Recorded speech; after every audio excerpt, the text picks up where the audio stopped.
Hi everyone, welcome to nowhere on YouTube. So आज का topic है कि पोस्टग्रेल डेटाबेस इंस्टेंस को रेंडर पे कैसे डिप्लॉय करना। काफ़ी स्टूडेंट जो भी लाइक बैकएंड में काम करते हैं, जो भी डेटाबेस से डील करते हैं, तो काफ़ी लोग पोस्टग्रेसक्यूएल यूज़ करते हैं। तो जब उन्हें वो प्रोजेक्ट को डिप्लॉय करना होता है तो उन्हें वो एक डेटाबेस चाहिए होता है जो लाइव हो, लाइक वो कहीं पे डिप्लॉयड हो। तो आज हम लोग देखेंगे रेंडर एक प्लेटफॉर्म है जहाँ पे आप डिप्लॉयमेंट वगैरह कर सकते हैं अपने वेबसाइट को, और पोस्टग्रेसक्यूएल और भी सारे लाइक रिएक्ट वेबसाइट या फिर जो भी बैकएंड प्रोजेक्ट है उसको आप डिप्लॉय कर सकते हो। तो रेंडर हमें स्मूथली लाइक प्रोवाइड करता है कि आप पोस्टग्रेसक्यूएल डेटाबेस को डिप्लॉय कर सको। तो और भी दो तीन पॉइंट है, इसको हम लोग कोई एक लाइक डेस्कटॉप एप्लीकेशन से कनेक्ट करके भी देखेंगे लोकल पे कि वो कनेक्ट हो रहा है कि नहीं। तो इंट्रो को ज़्यादा लंबा नहीं करते हुए डायरेक्ट चलते हैं पॉइंट पे। तो अगर रेंडर नहीं पता है आप लोगों को तो पहले तो रेंडर पे अकाउंट होना चाहिए। अगर आपके पास नहीं है तो रेंडर पे एक अकाउंट बना लीजिए, साइन अप कीजिए। और मेरे पास ऑलरेडी अकाउंट है, हम ऑलरेडी लॉग्ड इन है। तो डैशबोर्ड पे जाएंगे। तो जैसे ही आप रेंडर को खोलेंगे, लॉगिन करेंगे, तो एक ऐसा आपको यूज़र इंटरफेस मिल जाएगा। ठीक है, आपको न्यू पे क्लिक करना है और सिलेक्ट करना है पोस्टग्रेसक्यूएल। ठीक है, अब ये आपको इंटरफेस है जहाँ पे आप पोस्टग्रेस इंस्टेंस का नाम देंगे, डेटाबेस का नाम देंगे, यूज़र एंड ऑल। ठीक है, तो अभी हम आपके सामने क्रिएट करके दिखाते हैं। तो ये इंस्टेंस नेम होगा हमारा, डेटाबेस का नाम हम लोग इस तरह से नेमिंग इसलिए कर रहे हैं ताकि हमें पता चले, यूआरएल में आपको कन्फ्यूजन ना हो कि क्या है क्या नहीं। ये हमारा यूजर नेम है और हमें फ्री प्लान को चूज करना है। ठीक है, क्योंकि हम चाहते हैं कि फ्री में हमारा, क्योंकि जो भी छोटा मोटा प्रोजेक्ट है जो कॉलेज लेवल पे बनाते हैं, पर्सनल प्रोजेक्ट है, उसके लिए हम पैसा खर्च कर नहीं सकते हैं। तो ये काफ़ी इनफ है। ये पोस्टग्रेस इंस्टेंस का नेम है, ये डेटाबेस का नेम है जो भी है, ये यूजर का नेम है। और जैसे ही आप क्रिएट डेटाबेस करेंगे, दैट्स ऑल डन, आपका डेटाबेस क्रिएट हो चुका है। यहाँ पे क्रिएटिंग दिखा रहा है स्टेटस। जैसे ही ये हो जाएगा आपका डेटाबेस लाइव हो जाएगा। यहाँ पे इंस्टेंस नेम है, इंस्टेंस नेम ही, और बाकी जैसे ही क्रिएट हो जाएगा तो डेटाबेस का नेम वगैरह भी यहाँ पे शो कर देगा कि डेटाबेस का नेम क्या है। और नीचे में आपको password, internal database URL, external database URL, बाकी ये रहा। हाँ, होस्ट नेम आपको पता चल गया, पोर्ट पता चल गया, डेटाबेस नेम पता चल गया। ठीक है, हाँ, स्टेटस अवेलेबल, यानी कि अब डेटाबेस आपका अवेलेबल है। तो ये रहा आपका कनेक्शन का जो भी डिटेल्स है। तो ये होस्ट नेम है, जैसे जो भी जैसे लोकल होस्ट वगैरह हमारा रहता था। ये पोर्ट है जिस पोर्ट पे ये है लाइव। ये डेटाबेस का नेम है। ठीक है, ये यूज़र नेम है और इस यूज़र नेम का ये पासवर्ड है। और दो लिंक यहाँ पे मिलता है, एक इंटरनल डेटाबेस यूआरएल और एक एक्सटर्नल डेटाबेस यूआरएल।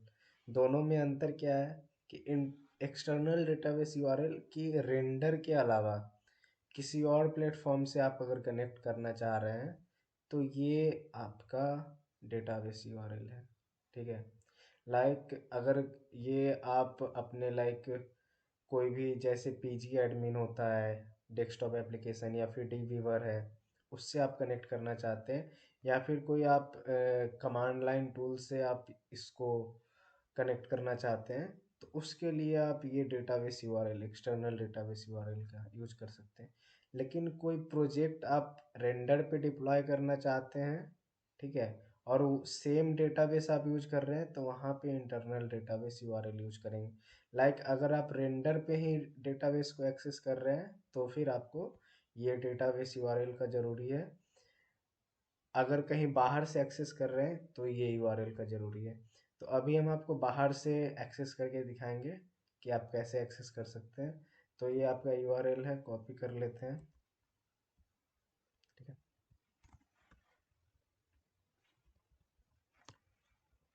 ये यूज़र नेम है आपका यहाँ, ये आपका पासवर्ड है, ये होस्ट नेम है, और ये आपका डेटाबेस नेम है। तो अभी हम आपको डीबीवर पे खोल के दिखाते हैं, लाइक कनेक्ट करके दिखाते हैं। आप पीजी एडमिन वगैरह जो भी आपके पास ग्राफिकल यूजर इंटरफेस है पोस्टग्रेसक्यूएल के लिए, आप उसका यूज कर सकते हैं, आप उससे कनेक्ट कर सकते हैं। तो सारा जो भी आपके पास एप्लीकेशन होगा उसका यूजर इंटरफेस अलग होगा, but at the end like motive यही है कि आपके पास वो यूआरएल मिल गया। ठीक है,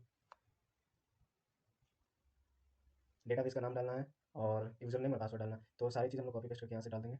सबसे पहले होस्ट नेम डालते हैं हम लोग, होस्ट नेम, और क्या है, डेटाबेस, डेटाबेस नेम। ठीक है, user name, user name user underscore name ही है। सो और पासवर्ड, टेस्ट कनेक्शन करेंगे।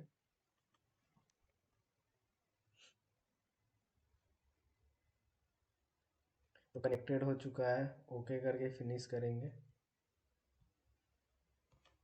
तो दोस्तों ये हमारा डेटाबेस कनेक्ट हो चुका है। डेटाबेस नेम एच के वीजे, जो हमारा डेटाबेस अभी अभी क्रिएट हुआ है वहाँ पे एच के वीजे, वो वहाँ पे हम लोग कनेक्ट कर चुके हैं। अब सेम यही यूआरएल आप किसी प्रोजेक्ट में जब आप बाहर से एक्सेस कर रहे होंगे, लाइक कोई आपका नोड जेएस का प्रोजेक्ट है या किसी कोई भी बैकएंड प्रोजेक्ट है, तो उसमें एज अ डेटाबेस यूआरएल आप ये यूज कर सकते हैं जब तक आप लोकल पे काम कर रहे होंगे। लेकिन जब आप होस्ट कर देंगे, लाइक जब आप रेंडर पे उसको डिप्लॉय करेंगे उस बैकएंड प्रोजेक्ट को, तो उसमें आप डेटाबेस यूआरएल चेंज कर देंगे इंटरनल से। ठीक है, इंटरनल वाला कब करना है, आपको जब आप डिप्लॉय कर रहे होंगे। जब तक आपके एनवायरनमेंट पे है तब तक एक्सटर्नल डेटाबेस यूआरएल से यूज करना है।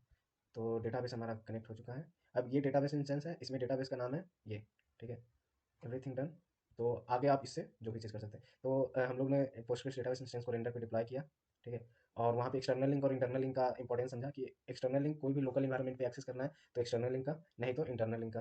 ठीक है, connect your Postgres database local environment से हम लोग डीबीवर से हम लोगों ने कनेक्ट करके देखा। ठीक है, आपको कमांड लाइन इंटरफेस में भी आपको दिखाते हैं कि आप कैसे कर सकते हैं।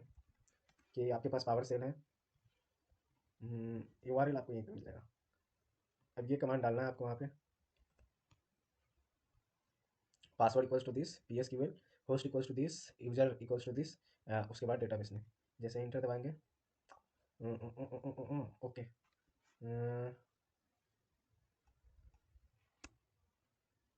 ये कमांड डालना है पी एस क्यू एल।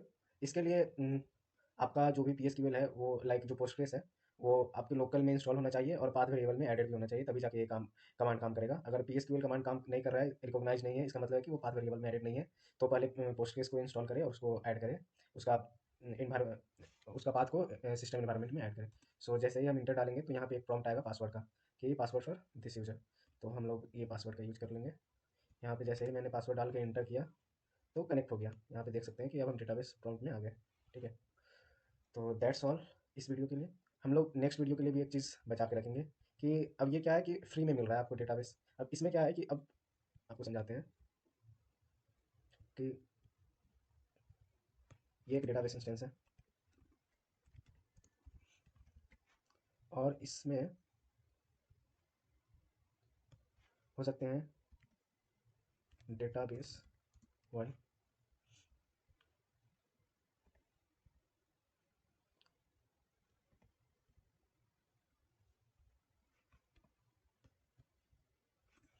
अब एक इंस्टेंस के अंदर मल्टीपल डेटाबेस हो सकते हैं। ठीक है, ये आप जानते हैं।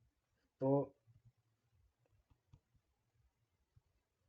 लेकिन अभी हमारे पास क्या है कि एक डेटाबेस इंस्टेंस है और उसके अंदर एक डेटाबेस है। ये डेटाबेस इंस्टेंस है, उसके अंदर डेटाबेसेस कितना है, एक ही है। बट मल्टीपल डेटाबेस आप बना सकते हैं, लेकिन इसके लिए रेंडर ये फैसिलिटी प्रोवाइड नहीं करती है कि कोई ग्राफिकल इंटरफेस नहीं है यहाँ पे कि आप कोई नया डेटाबेस यहाँ पे क्रिएट कर सकें। ठीक है, तो उसके लिए क्या करना है, अब जैसे यहाँ पे क्या है कि मल्टीपल डेटाबेस बना तो सकते हैं, लेकिन इसके लिए कोई यूजर इंटरफेस है नहीं, रेंडर बता नहीं रहा है कि कहाँ से हम नया डेटाबेस क्रिएट करें। और ये प्रॉब्लम कब आएगी कि मान लीजिए आपने कोई प्रोजेक्ट बनाया, लेट से प्रोजेक्ट वन, उसके लिए आपने डेटाबेस यूज कर लिया, डेटाबेस वन। अब मान लीजिए कल को आपको प्रोजेक्ट टू बनाना है, कोई दूसरा प्रोजेक्ट बनाना है।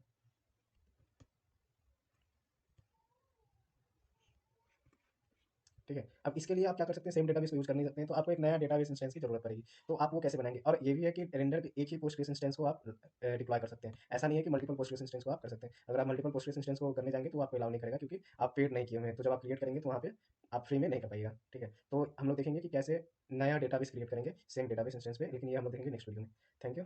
अगर कोई भी डाउट हो तो आप पूछ सकते हैं कमेंट सेक्शन में।